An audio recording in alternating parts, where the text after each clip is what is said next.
Joshua chapter 6. Jericho was shut up as tight as a drum because the people of Israel, no one going in, no one coming out. God spoke to Joshua, "Look sharp now. I've already given Jericho to you, along with its king and its crack troops.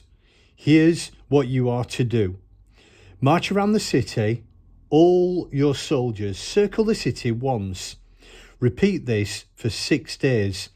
Have 7 priests carrying 7 ram's horn trumpets in front of the chest. On the 7th day, march around the city 7 times. The priests blowing away on the trumpets, and then a long blast on the ram's horn. When you hear that, all the people are to shout at the top of their lungs. The city wall will collapse at once. All the people are to enter, every man straight on in." So Joshua, son of Nun, called the priests and told them, "Take up the chest of the covenant. 7 priests are to carry 7 ram's horn trumpets leading God's chest." Then he told the people, "Set out, march around the city, have the armed guard march before the chest of God."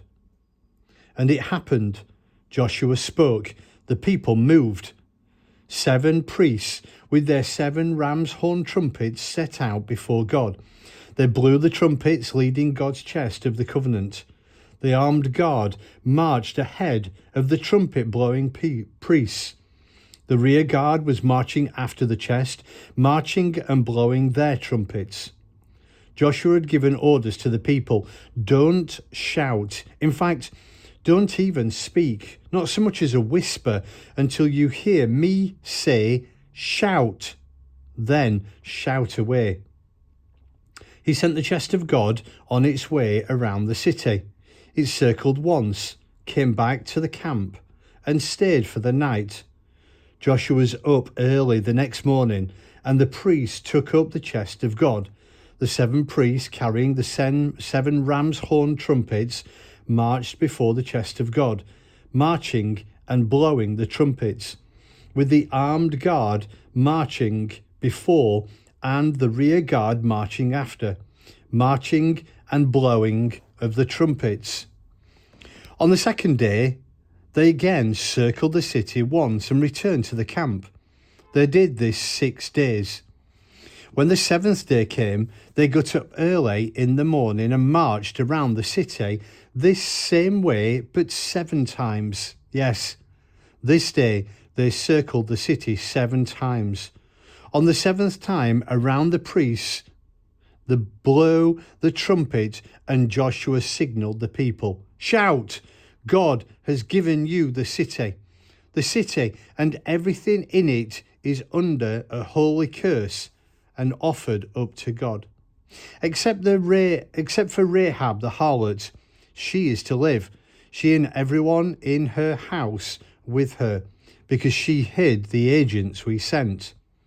As for you, watch yourselves in the city under holy curse. Be careful that you don't covet anything in it and take something that's cursed, endangering the camp of Israel with the curse and making trouble for everyone. All silver and gold, all vessels of bronze and iron are holy to God. Put them in God's treasury." The priests blew the trumpets. When the people heard the blast of the trumpets, they gave a thunderclap shout. The wall fell at once. The people rushed straight into the city and took it. They put everything in the city under a holy curse, killing man and woman, young and old, ox and sheep and donkey. Joshua ordered the 2 men who had spied out the land, "Enter the house of the harlot and rescue the woman and everyone connected with her, just as you promised her." So the young spies went in and brought out Rahab, her father, mother and brother, everyone connected with her. They got the whole family out and gave them a place outside the camp of Israel. But they burned down the city and everything in it, except for the gold and silver and bronze and iron vessels. All that they put in the treasury of God's house. But Joshua let Rahab the harlot live. Rahab and her father's household and everyone connected to her. She is still alive and well in Israel because she hid the agents whom Joshua sent to spy out Jericho. Joshua swore a solemn oath at that time. Cursed before God is the man who sets out to rebuild the city Jericho. He'll pay for the foundations with his firstborn son. He'll pay for the gates with his youngest son. God was with Joshua. He became famous all over the land.